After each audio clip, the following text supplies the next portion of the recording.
Ho, lagot, paktay na, Remulla tanggal na sa shortlist maging ombudsman.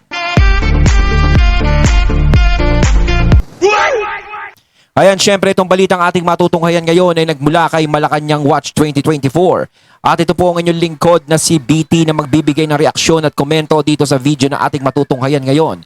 At huwag na natin pagtagalin at sabay-sabay na nating panoorin ang laman ng video na hatid sa atin ni Malacanang Watch 2024 at bibigyan natin ng reaksyon ng balitang ito.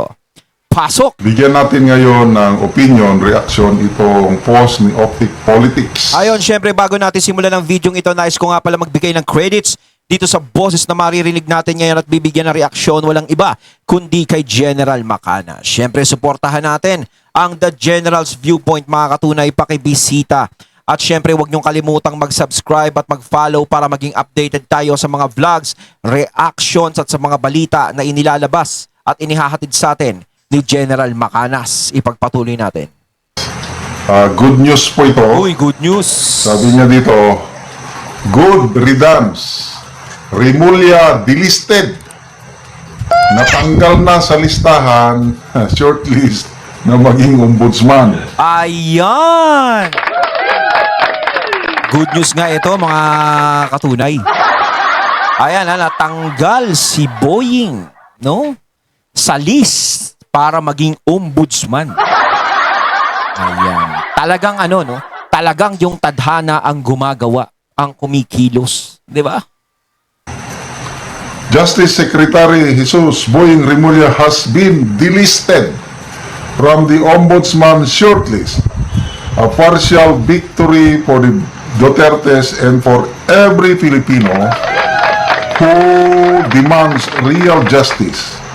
His political maneuvers, questionable involvement in Duterte's arrest and transfer to the ICC, and substandard conduct prove he is unfit to uphold the law.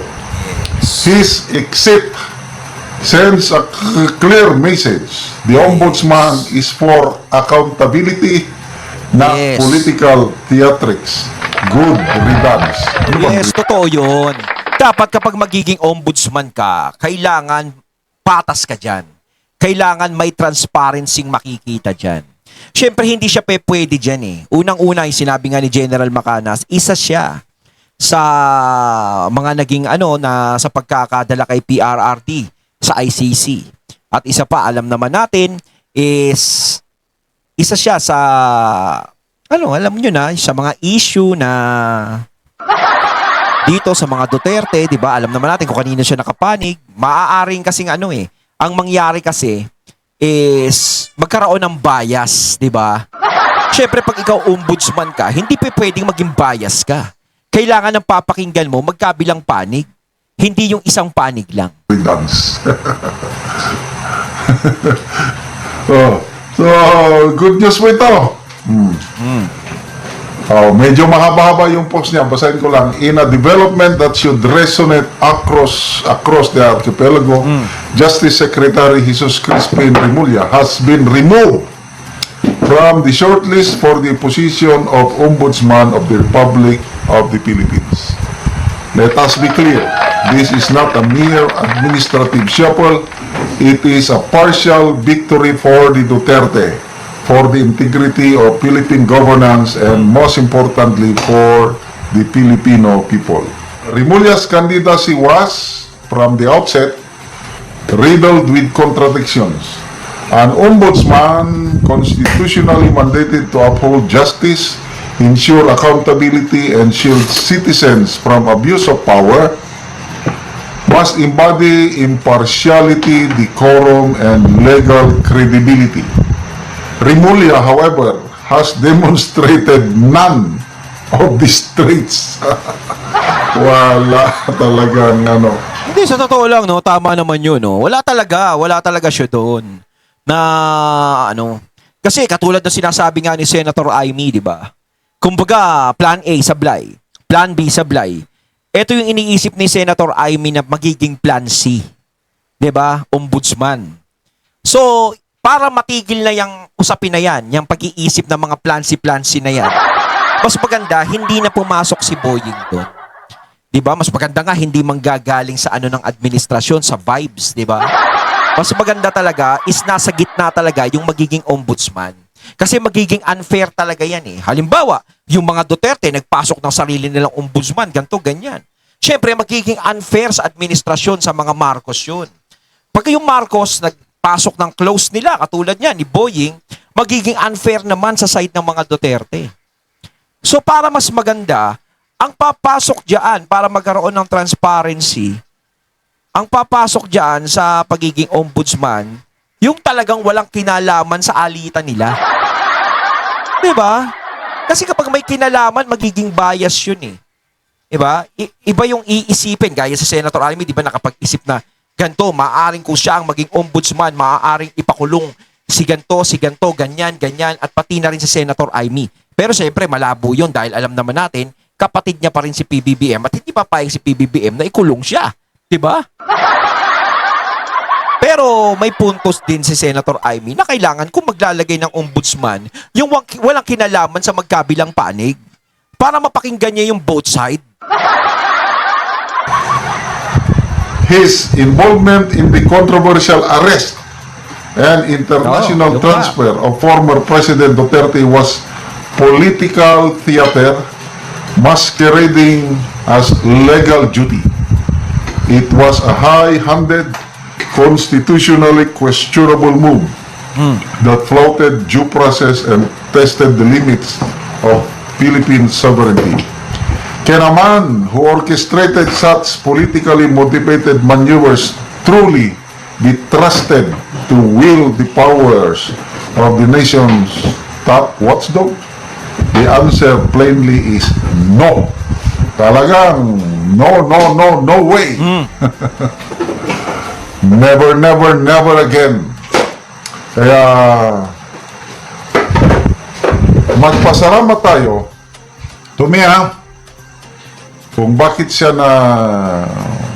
na-delist, natanggal. I hope this is true kasi ngayon ko lang nalaman sa post ni Optic Politics. But knowing Optic Politics, well-researched ang sinasabi niya. No. Kaya nagbigay ako ng reaction opinion. Pasalamat tayo sa, of course, DDS. Yes. Kasi marami ang nagreklamo doon sa GBC, di ba? May survey. Ang daming nagpadala ng si Kitty Cho at iba pa. Kanya-kanyang padala ng objection. Ayaw nila kay Remulla. Hindi, tsaka parang kasi unfair din eh. Kung sakasakaling may makalaban si Remulla sa pagiging ombudsman, di ba? May dyan, na may mga tatakbo rin bilang ombudsman. Siyempre, ang Pangulo ang pipili. Di ba? Kung sakaling makapasok siya doon. Siyempre, sino pa ba yung pipiliin nun? Siyempre, ikaw na, close kita eh. Hindi, practical na lang tayo. Kumbaga, si Boying alam naman natin, pinagkakatiwalaan niya talaga yan. No? Kaya hindi rin maganda yun. 'Di ba? Kaya nga sinasabi ko kailangan yung walang kinalaman sa magkabilang panig. At ang isa pang maganda, itong si Senator Amy, nagpadala siya ng strongly worded objection sa Judicial and Council. So malaking bagay yun. Plus, yung wala siyang clearance, ombudsman clearance. Yun pa ang malaking bagay, bakit siya na-delisted? Dahil wala siyang clearance. Paano na lang kung hindi nag-investigate si Senator Amy noong 19th Congress, yung Foreign Relations Committee. Kung wala yung investigation ni Senator Amy, walang na-file nga kaso, baka naisama si Secretary Boying na shortlist. Pero nakakabilib din to kahit paano si Senator Amy, mga katunay. Alam natin, syempre, marami pa din ang hindi nagtitiwala kay Senator Amy. Syempre, sa dinadala niyang apelyido. 'Di ba? Pero nakikita naman natin, ginagawa naman lahat ni Senator Amy para ipaglaban niya yung tama. Alam ni Senator Amy kung ano yung tama. Hindi naman natin pinaglalaban si Senator Amy dito o ano. 'Di ba? Pero nakikita naman natin yung effort. Sana kahit paano, 'di ba? Kahit tayo medyo alangan kay Senator Amy is matuwa naman tayo doon sa effort na binibigay niya, sa ginagawa niya. Tama si General Macanas, kung hindi dahil doon sa mga sinampa ni Senator Amy, is makakalusot si Boying. Kapag nakalusot si Boying, di ba? Problema yon. Kaya kahit papaano, si Senator Amy, kinilusan niya para maging maayos yung kalakaran dyan sa ombudsman. Hindi ko naman sinasabi si Boying may gagawin hindi maganda. Hindi ganun.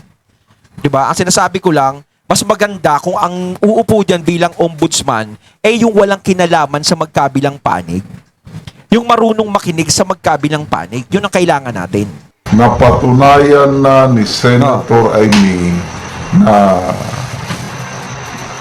mahal niya ang Duterte, mahal niya, of course, proteksyonan niya si PRRD, si BP Sara, plus yung katotohanan. Yes, totoo yan. Talagang, syempre, pinatunayan na ni Senator Amy. No, kumbaga, medyo sapat na yung ginagawa niya. Katibayan, na ipinapakita niya sa lahat ng tao yung todo effort na ginagawa niya. At syempre dito, na pinakita niya na talagang tumatanaw siya ng utang na loob sa mga Duterte. Syempre, ang nakikita ni Senator Amy dito, yung doon pa lang sa pagpapalibing sa tatay nila is napakalaking impact na kay Senator Amy yun. Diba? Walang kahit sinong administrasyon ang nakaisip na ipalibing si Apo Lakay dito sa Pilipinas. Sinong presidente ang pumayag kundi si PRRD lang? Siya ang gumawa ng paraan kahit nagkaroon ng mga side comments kay PRRD, may mga nagalit, pero pinaglaban ni PRRD yun. Kumbaga tumatanaw ng utang na loob si Senator Amy sa mga Duterte. Isa na yun dun, yung katwiran na yun. At eto pa, alam ni Senator Amy kung ano yung tama at mali. Kaya nga maganda. Maganda yung ginagawa niya. Na kahit papaano, pinakita niya dito na kung kayo lahat nawala ng tiwala sa nakatatak sa apelyido ko, parang ganon, ibahin niyo ko. Meron pa rin kayong pagkakatiwalaan. Parang ganon. No? Pero sana nga, pagdating ng araw, magtuloy-tuloy ito. No? Na kahit syempre na si Senator Amy tumakbo ng mataas na posisyon o kaya manalo, sana ganun pa rin siya. Hindi siya magbago. Kaya tayo naman, hindi ko naman syempre tinutulak yung taong bayan na, uy, maniwala tayo. Syempre, hindi mawawala yung doubt pa rin kahit papaano. Pero syempre, tignan na lang natin to kahit papaano yung effort na matuwa tayo kahit papaano sa ginagawang effort ni Senator Amy at pwede natin siyang mapasalamatan kahit papaano. So, ibig sabihin, tuloy yung kaso sa ombudsman, hindi basta-basta ma-drop in close yun. So, delikado. Sino kaya ang kasama sa shortlist? I believe, karamihan yan galing sa Supreme Court o kaya yung galing sa Court of Appeals. Sino ang mapipili? Bahala na. Nako, delikado pala. Meron pang isa. Sino? Yung si Attorney Annalisa Lugan. Yung sinasabi ni Mr. Roberto Tiglaw na manok malapit kay Attorney kay First Lady Lisa Neto Marcos. Yun nga ang bet, ang manok, ang prediction ni Mr. Roberto Tiglaw, ang mapipiling ombudsman, yun si Attorney Deputy Executive Secretary for Legal Affairs, Attorney Annalisa Lugan. Aba, mayroon pa rin palang banta. Ibig sabihin, mayroon pa rin silang manok. Pero, ewan natin. Pero siguro kahit papaano naman, no? Pero ewan natin. Pero, sige, tignan na lang natin kung mapili yon, kung maupo siya. No, malalaman naman natin niya kung ano yung gagawin niya eh. Nako, delikado pa. Huwag muna tayong magsaya. Nakatutok lang tayo kay Secretary Boying Rimulya. So ngayon, -1. Meron pang isa. Yan na lang si Attorney... Yan na. Si Senator Amy na bahala dyan. Na Senator Amy.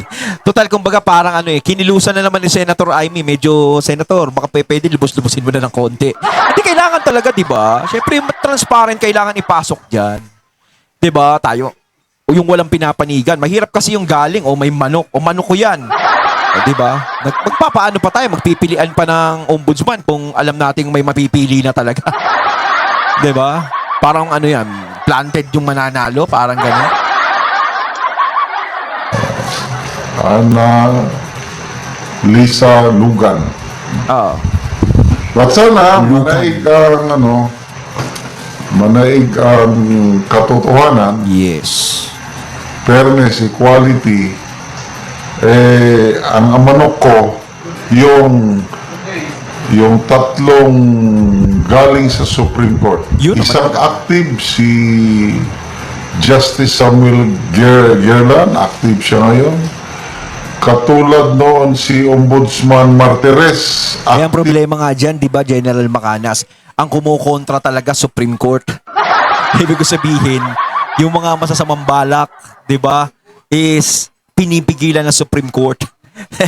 Baka mamaya, syempre, baka di mapili yan kasi mga yan mga parang killjoy. No? Pero para sa akin, yung sinabi ni General Macanas na yan, kung sila yung mapipili, mukhang transparent yung mga yan. Kasi pag Supreme Court galing, kahit pa paano may tiwala tayo. Huwag naman kasi yung mga manok. Kung ako sa kanila, huwag na sila magpatakbo dyan ng manok-manok nila sa ombudsman. Diba? Para walang masabi sa kanila. Dami na nga nasasabi. Diba? pa siya sa Supreme Court Justice, nag-retire siya para matanggap niya yung ombudsman position.